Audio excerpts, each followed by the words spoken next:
Il y a beaucoup à faire pour favoriser l'inclusion sociale. C'est bien certain, comme député fédéral, on ne gère pas nécessairement des services publics directs à la population. Mais la première chose, comme peut faire un député fédéral, c'est de considérer et d'écouter les personnes vulnérables, ceux qui sont différents, les grands oubliés de notre communauté.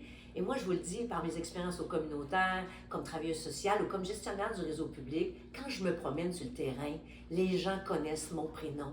Quand je vais au groupe d'entraide en psychohésion, tous les participants me connaissent, les membres me connaissent parce que j'y vais souvent. J'apprécie ces gens-là. Je leur donne ce qu'ils ont besoin. Je réponds à leurs questions.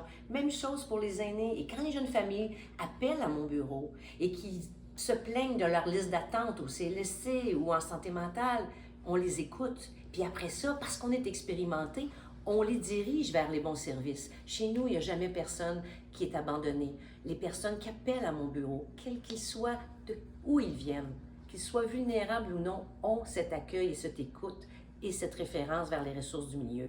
Être une députée fédérale, là, c'est considérer toutes les personnes de sa circonscription comme des citoyens à part entière. Et puis comme vous le savez, oui, ma cause, c'est l'environnement, mais c'est surtout les aînés. J'ai consacré ma vie professionnelle tant au communautaire qu'en travail social, au réseau public, au service des aînés.